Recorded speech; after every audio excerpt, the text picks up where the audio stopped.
For this project, I wanted to discuss the daily life of a student studying abroad in Buenos Aires, Argentina. While I was abroad, I knew that I could not trust my memory, and so I made the decision to film 1 second for every single day that I was studying abroad. This is something that I've been doing since I was a sophomore in high school, and I knew that I had to continue it during some of the most impactful and life-changing months. Little did I know that I was essentially capturing what it looked like to be a student, a traveler, and a temporary resident within Buenos Aires in South America.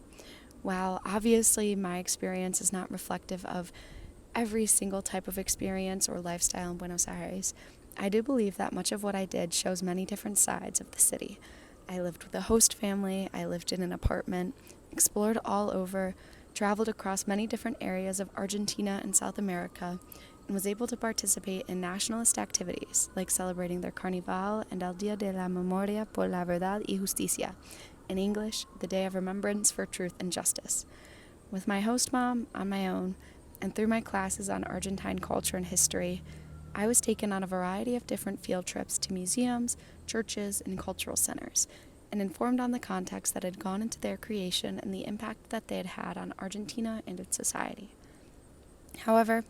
it is still important to note that as a non-local, my day-to-day life held a lot more freedom and privilege than the natives of Buenos Aires. As an American, my cash converted to hold a lot of power due to Argentina's exchange rate, especially under the blue dollar rate, and I never had to worry about having enough money. This advantage granted me the opportunity to freely explore each and every little thing that excited me. I was never stopped by economic barriers from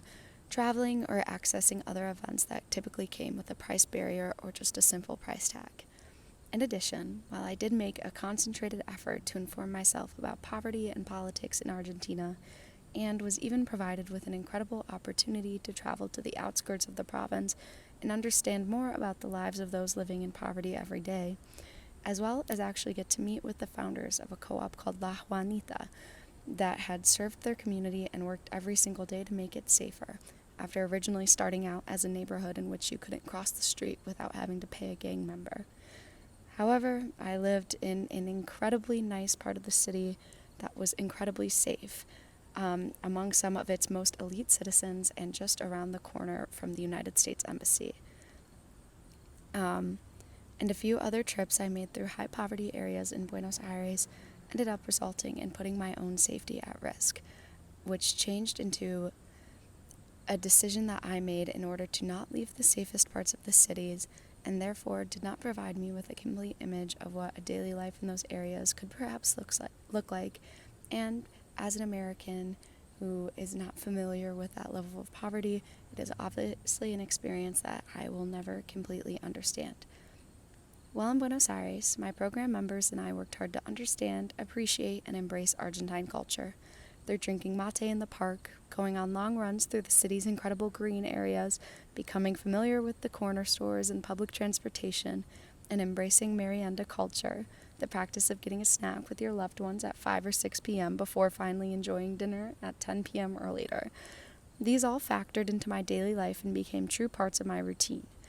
While all of these became exciting and rewarding parts of my life, I still would like to emphasize the loneliness one might feel as they study abroad in Buenos Aires.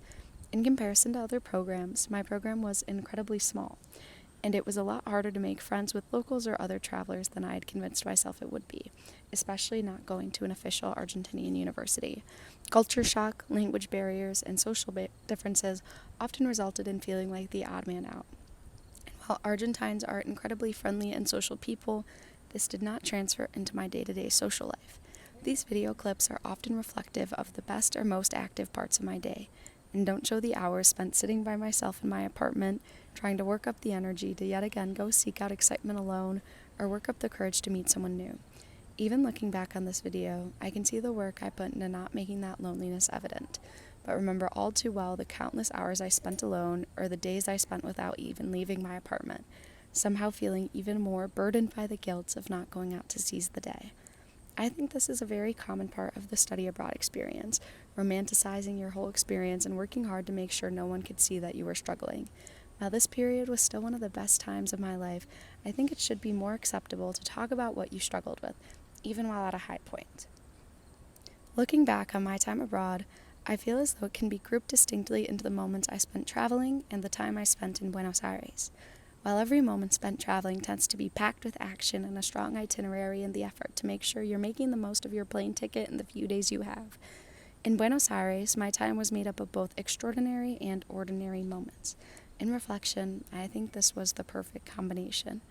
I traveled all over the continent and country, went to concerts, parades, festivals, and nightlife, and yet my favorite memories of my time abroad are the ones reflected in the little moments, spent observing the culture or finally feeling as though I was truly a part of it. Sitting and appreciating nature, walking down the sidewalk, taking the subway, chatting to a local in the grocery store, or heading to a local event, all made me feel like I truly had made my life in Buenos Aires, that it had become part of me. I hope I feel this way for the rest of my life. I hope you enjoy these little insights into my day-to-day life spent in Buenos Aires, Argentina, and I truly hope that in the future this becomes an opportunity that is more accessible and more valued by students in challenging themselves by going to a continent that is not quite as familiar to them and might challenge them to be a little bit more outside of their comfort zone.